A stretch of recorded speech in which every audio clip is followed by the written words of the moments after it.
Fala meu povo, tudo bem? Eu sou o professor Renato Amigo, seu professor de Química, e é com muito prazer que eu te convido para assistir aqui mais um vídeo de resolução de exercícios. Isso mesmo, este é um vídeo introdutório que vai valer para todas as nossas aulas de resolução de exercícios. Então, nesse primeiro momento eu vou te explicar como que você pode usar e potencializar o uso deste vídeo ou destes vídeos aí de resolução de exercícios, tá certo? Então, vamos lá. Cada aula ou cada grupo de aulas dentro dos nossos blocos de aulas teóricas aqui no YouTube, a gente gera sempre uma lista de exercícios que está disponibilizada lá no nosso site, o www.quimicadoamigo.com.br.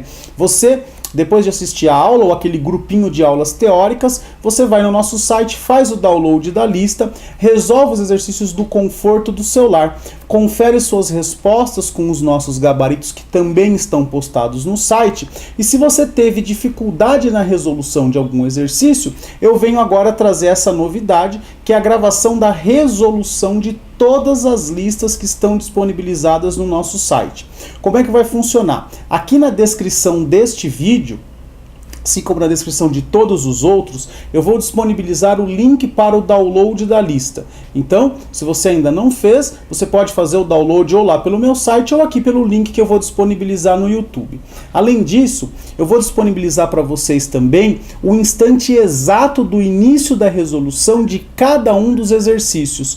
Isso aí eu vou fazer para quê? Para que você possa ir direto ao ponto naquele exercício que te incomodou, naquele exercício que você não conseguiu resolver. De novo, eu estou mostrando a minha preocupação com o seu aprendizado e não com o simples fato de você ter que assistir o vídeo inteiro para pegar a resolução de um único exercício que você teve dúvida. Então, já na descrição do vídeo eu coloco lá, exercício 1 começa no minuto 3.53, o exercício 5 começa no minuto 10.35. Então você posiciona lá o cursor do YouTube, o cursor do tempo, exatamente naquele ponto, e eu inicio a resolução do exercício, com a leitura, com a resolução propriamente dita e com alguns comentários acerca do exercício. É lógico, se você quiser aprender aí de um jeito completo e entender todos os exercícios, será um prazer você assistir o vídeo inteiro. Agora, se a sua dúvida é pontual em um ou em alguns exercícios, nada mais justo que você vá exatamente naquele ponto e tire sua dúvida. Tudo isso porque eu quero que você aprenda Química de uma maneira completa e 100% gratuito. Então, mãos à obra, pegue a sua lista, pegue o seu caderno e vamos assistir mais um vídeo de resolução de exercícios no nosso canal Química do Amigo. Seja muito bem-vindo, seja muito bem-vinda e boa aula! Fala galera, aqui quem fala é o professor Renato Amigo, então nós vamos para a resolução de mais uma lista de exercícios do bloco 2 das aulas de Físico-Química, referente à aula teórica de número 13, a Introdução à Termoquímica. Essa lista tem 11 exercícios e nós vamos começar aí do primeiro exercício. Então vamos lá.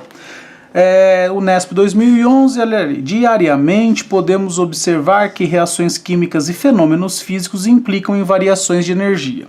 Analise cada um dos seguintes processos sob pressão atmosférica. Então ele te dá 3 processos aqui e ele pede que você relacione dizendo se eles são endotérmicos ou exotérmicos. Então o primeiro processo aqui, um processo de combustão, ó galera, combustão sempre é um processo exotérmico. Então combustão sempre vai liberar energia, tá bom? Então exotérmico aqui o processo número 1. Derreter um iceberg, derretimento de um iceberg, na verdade é você dar energia para a água no estado sólido passar para o estado líquido. Então para derreter o iceberg é necessário absorver energia, o processo é endotérmico. Então primeiro processo exotérmico, segundo processo endotérmico. E o terceiro processo é o impacto de um tijolo no solo ao cair de uma altura H.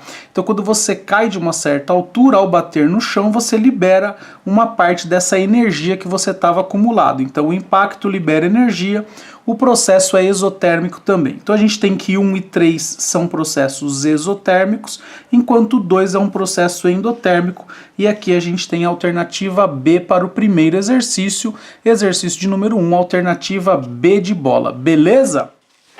No segundo exercício, é um exercício basicamente para interpretar gráfico. A gente sabe que o gráfico de um processo exotérmico, os reagentes têm mais energia que os produtos.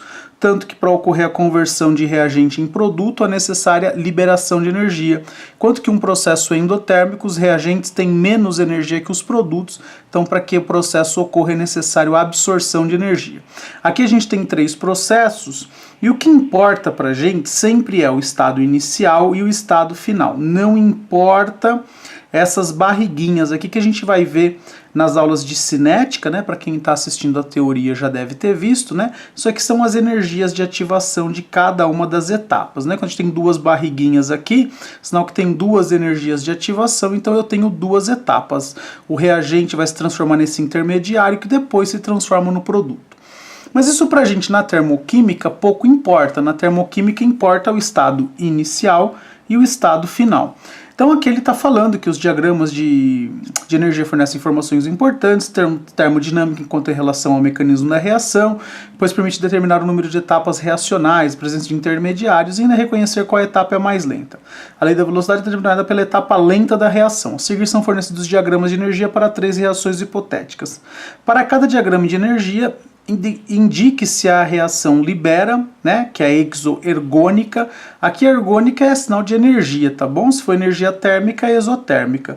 Ou absorve endoergônica, tá bom? Basicamente, todos os processos, os reagentes têm mais energia que os produtos, mesmo este que a diferença é pequenininha, tá certo? Então a gente tem 3 processos exotérmicos ou exoergônicos, tá certo? Então, no questão de número 2, todos os processos liberam energia. Beleza? Questão de número 3, ó, é uma questão que fala assim pra gente, ó. As reações químicas globais da fotossíntese da respiração aeróbia, ou seja, na presença de oxigênio, são representadas respectivamente pelas equações balanceadas. Então ele está dando aqui 2 equações. Lembra que na fotossíntese é necessária a energia, então é um processo endotérmico. Enquanto que na respiração você libera energia, então é um processo exotérmico. Ele pede para que você compare as duas e afirma corretamente que, bom, se a energia que está nos reagentes, ela é um processo endotérmico, aqui está nos produtos, é um processo exotérmico. Então a letra A e B a gente pode desconsiderar.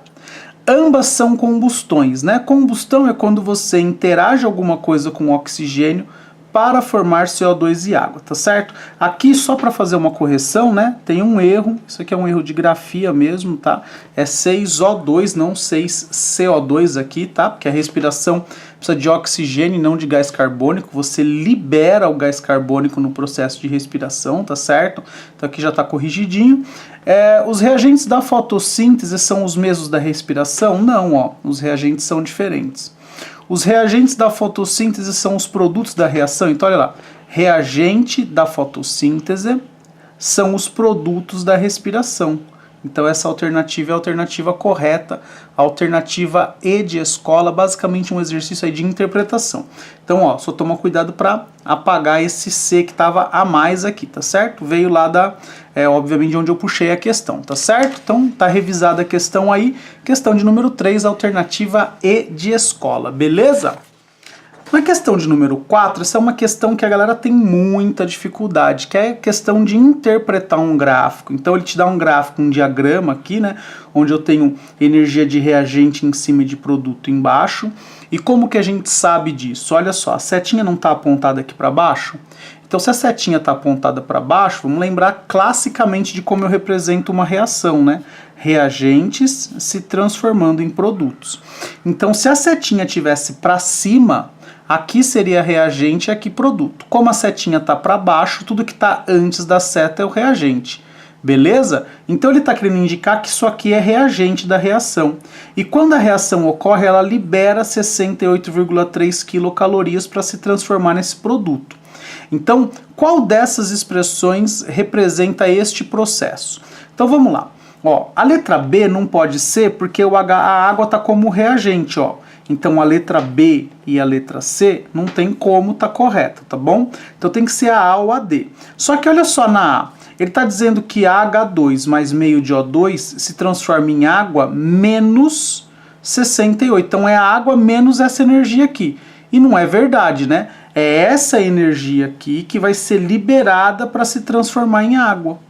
Tá certo? Porque olha só, pensa comigo, se eu passar essa energia para cá, ela passa com valor positivo. Então significaria que eu precisaria de H2 mais O2 mais energia para formar água. E é exatamente o contrário, né? O H2 mais meio de O2 liberam energia para poder se transformar em água, tá certo? Então, sempre que você vê esse tipo de processo, é um processo exotérmico. Então, se você quiser escrever a energia na equação, ela tem que aparecer com um sinal positivo nos produtos. Eu poderia também ter escrito isso colocando a energia aqui, ó, nos reagentes. Só que eu teria que colocar a água mais isso se transformaria nisso. Tudo bem? Aí eu estaria olhando no caminho contrário. Água mais a energia forma H2 mais O2. Mas o sentido correto é H2 mais meio de O2 formando água, liberando 68,3 quilocalorias. Eu poderia também escrever essa reação assim, ó, H2 mais meio de O2 se transformando em H2O, e o ΔH dessa reação é igual a menos 68,3 quilocalorias. Aí tá certo, porque agora eu estou representando o ΔH, que é a diferença entre a energia final e a inicial. Né? Final menos inicial vai dar menos 68,3, tá certo? Sempre que for um processo exotérmico, sinalzinho negativo aqui no ΔH. Beleza? Então, questão 4, alternativa D de dado. Beleza? A questão de número 5, deixa eu só localizá-la aqui. A questão de número 5 também é uma questão que vai falar pra gente aí sobre gráficos, tá certo? Então ele está dizendo assim, observe o gráfico de entalpia baixo obtido por meio de experimentos realizados no estado padrão. Com base em seus conhecimentos de termoquímica e nas informações do gráfico acima, a equação termoquímica incorretamente representada. Então olha só, para facilitar a tua compreensão em casa, eu fiz de várias cores, tá certo? Então aqui tá a coloração rosa, é da primeira equação, ó. CO2 mais CO2 virando carbono grafite mais O2 gasoso. Então olha lá, eu vou partir do CO2 como reagente, ele vai se transformar em carbono grafite mais O2. Eu tive que absorver energia, tá certo? Eu tive que dar energia para isso acontecer. Quanto de energia eu dei? A diferença, né, entre o estado inicial e o estado final. Então é final menos inicial. É 0 menos 394, que dá exatamente mais 394. Então essa aqui está correta. Tudo bem? Aqui eu tô com a continha aqui para mostrar para vocês. Na letra B ele está falando CO mais meio de O2. Onde que está o CO mais meio de O2? Não está aqui? Então vamos ver, para onde que ele está mandando a gente ir? Formar o CO2, então é daqui para baixo. Ó, é o verde aqui, tá certo? Então CO mais meio de O2 virando CO2. Tá certo? Qual que é a energia envolvida nisso? Lembra que é o final menos o inicial? Qual que é o final? Menos 394. Qual que é o inicial? Menos 110. Então vai ser menos 394 menos 110, que vai dar menos 284. Você vê que é um processo exotérmico aqui. Tá correto. No item C, ele está mandando você sair carbono grafite mais meio de O2. Então vamos sair aqui de cima da carbono grafite mais meio de O2 formando CO. A gente está saindo daqui e chegando até aqui, ó. Porque aqui eu tenho um O2 inteiro, aqui eu tenho meio, cancela um com meio, sobra meio aqui. Então eu estou saindo daqui de cima para chegar até aqui. Ó, é essa setinha roxa aqui, tá bom? Ele está dizendo que a energia é de mais 110, mas olha que loucura, o processo é exotérmico, o processo está liberando energia. Então aqui tem que ser menos 110, tá certo? É por isso que este está representado de forma incorreta. Tudo bem? Olha a letra D, ele está saindo do CO2, partindo do CO2 e indo para CO mais meio de O2, está subindo aqui. Então se estou subindo, tem que ser um ΔH positivo, e a diferença entre 110 e 394. Então vai ser menos 110 menos 394. Vai dar menos 110 mais 394, dá 284, está correto. E o item E, ele sai lá de carbono grafite mais O2 e vira CO2. Está saindo aqui de cima e descendo aqui. Tá esse verdinho mais...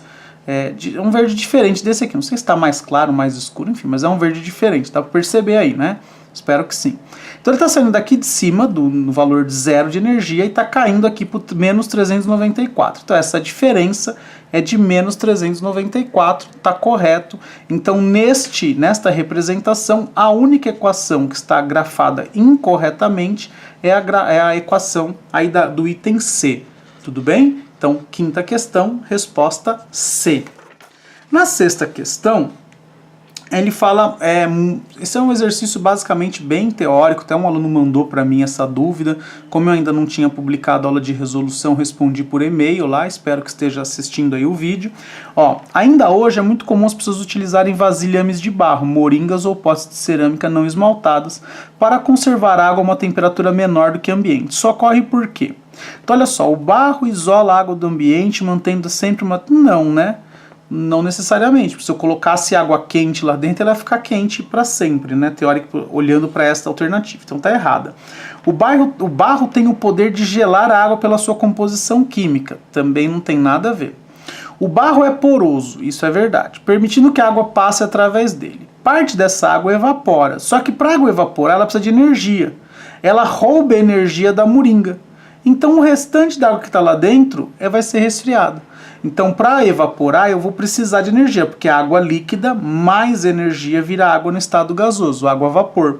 Então, esta é a alternativa correta, porque quando ela passa, se acumula na parede e vai evaporar. Para evaporar, ela absorve a energia da própria moringa. Então, a temperatura lá dentro abaixa. Ó, o barro é poroso, permitindo que a água se deposite na parte de fora da moringa. A água de fora sempre está a uma temperatura maior que a de dentro. Isso aí também não tem nenhuma relação, tá bom?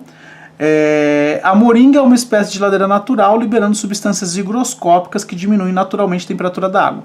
Pessoal, substância higroscópica é substância que agrega água, que dissolve água, que absorve água, que chupa água, tipo sílica gel, tipo o próprio hidróxido de sódio, né? Você deixa ele aberto lá, um frasquinho de hidróxido de sódio, toda hora a água que está aqui na natureza, né? na atmosfera, ela vai encostar lá e vai meio que, vamos dizer assim, entre aspas, dissolvendo aquele sólido, tá bom? Então isso que é uma coisa higroscópica, que absorve água, tá bom? Então aqui a alternativa correta é a alternativa C de casa para a questão de número 6.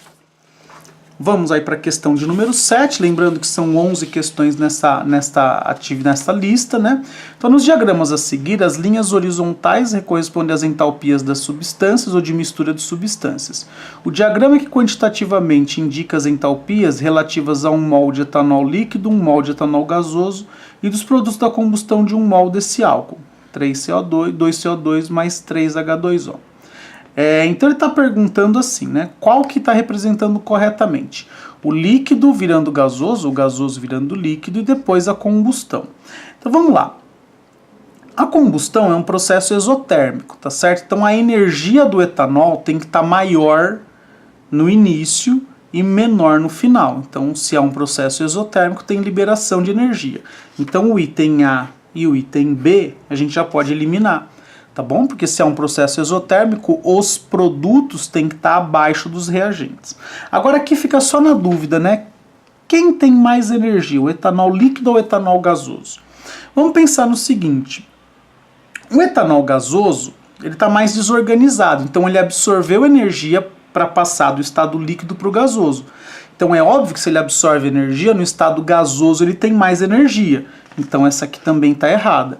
Então o estado gasoso é o estado que você tem mais energia.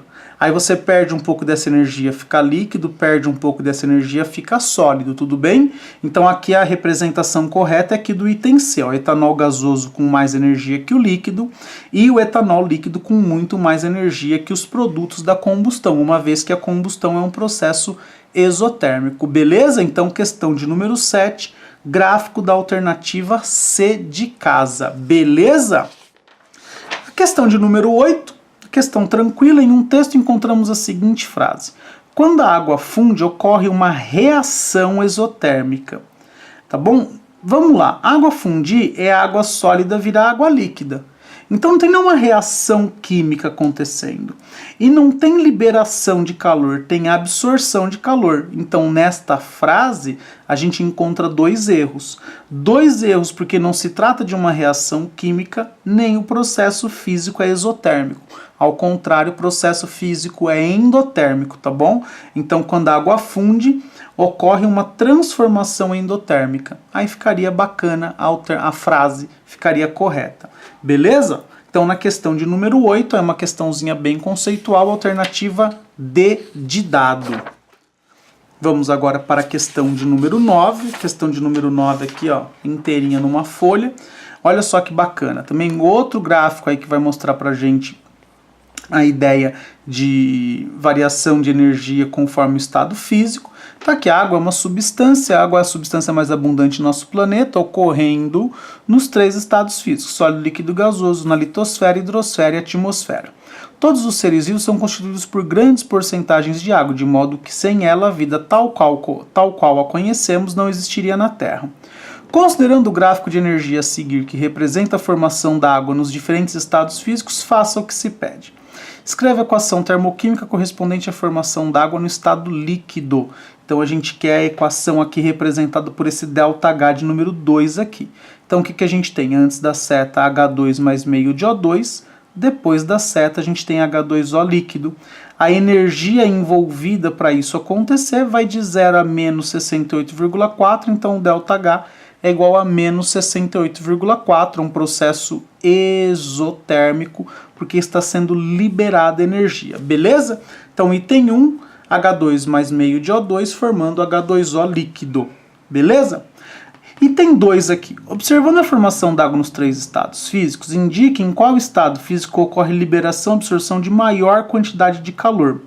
Então, onde que a gente tem a maior liberação de calor? Ó, maior liberação de calor seria o maior ΔH. O maior ΔH é quando a gente forma a água no estado sólido, porque a gente tem que perder muita energia para a água ficar organizadinha. Aqui está toda bagunçada, aqui está bagunçadinha, bagunçada, e aqui está mais organizada. Então, quando ele fala qual estado, indica qual estado ocorre liberação ou absorção de maior quantidade de calor, é sempre no estado sólido. Ó. Está indo daqui para o estado sólido. Liberação, tá certo? Então libera mais calor, por quê? Porque o estado sólido é o estado de maior organização. Então no estado sólido a gente tem as partículas aí mais organizadas, e se eu estou desorganizado, eu preciso perder energia para me organizar melhor. Então aqui a gente tem aqui o ΔH3, que é a formação da água sólida. E ele quer que você determine o ΔH na transformação do vapor de água em água líquida. Então olha só que interessante, ele quer que você saia daqui do vapor de água e chegue até aqui. Ele quer que você saia daqui do vapor e chegue até o estado líquido. O que você tem que fazer? Você tem que fazer este ΔH menos este ΔH aqui, tá certo? É a diferença entre esses dois ΔH aqui. Então a gente vai fazer o quê? ΔH2 menos ΔH1. Beleza? Que é sempre o final menos o inicial. Então, olha só, o ΔH2 é menos 68,4, o ΔH1 é menos 57,8, então vai ficar menos 68,4 menos 57,8. Menos com menos dá mais, vai ficar menos 68,4 mais 57,8, 10,6, que é exatamente o tanto, né? Exatamente o valor deste cantinho aqui, deste segmento de reta aqui. Beleza? Então a gente pegou lá o final menos o inicial e calculou e chegou em 10,6 quilocalorias. Então a questão de número 9 está aí respondido os 3 itens, beleza? Agora estamos aqui na última folha, né? Então a gente vai para as 2 últimas questões. A questão de número 10, a questão da FUVEST, ó. Experimentalmente observa-se que quando se dissolve etanol da água há um aumento na temperatura da mistura. Com base nesse fato, demonstra ou refute a seguinte afirmação: a dissolução do etanol em água é um processo endotérmico. Pessoal, se fosse um processo endotérmico, precisaria absorver temperatura, precisa absorver energia. Se ele absorve energia, a temperatura da mistura ia diminuir. Então essa afirmação é incorreta, porque o processo deve ser endotérmico, pois o processo endotérmico libera energia. Então vai aumentar a temperatura da água. Então eu libero energia para o meio e a temperatura do meio vai subir. Beleza? Então aqui está errado, porque o processo não é endotérmico. Na última questão, fala assim, ó, hot pack, cold pack. São dispositivos que permitem, respectivamente, aquecer ou resfriar objetos rapidamente e nas mais diversas situações.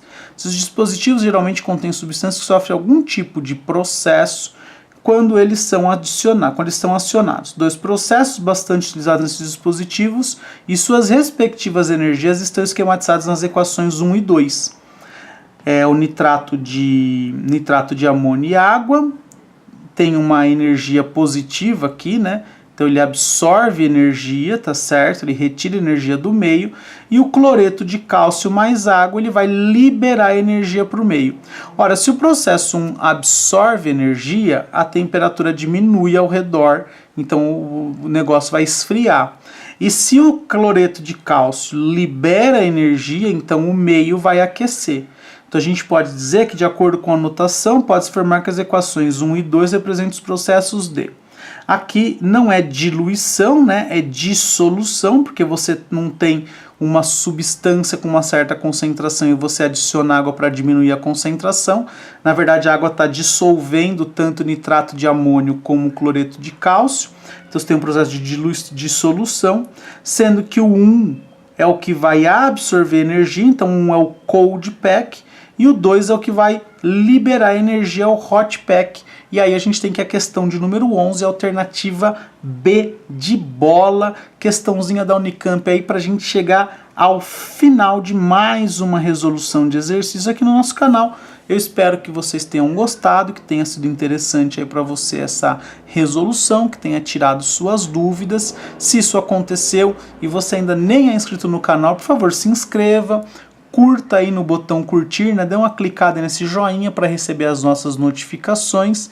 Se você conhece alguém que está, de repente, estudando química, compartilha com ele aí esse vídeo e os outros vídeos que tem no nosso canal aí nas suas redes sociais. Isso ajuda aí o canal a ficar conhecido, o canal a crescer.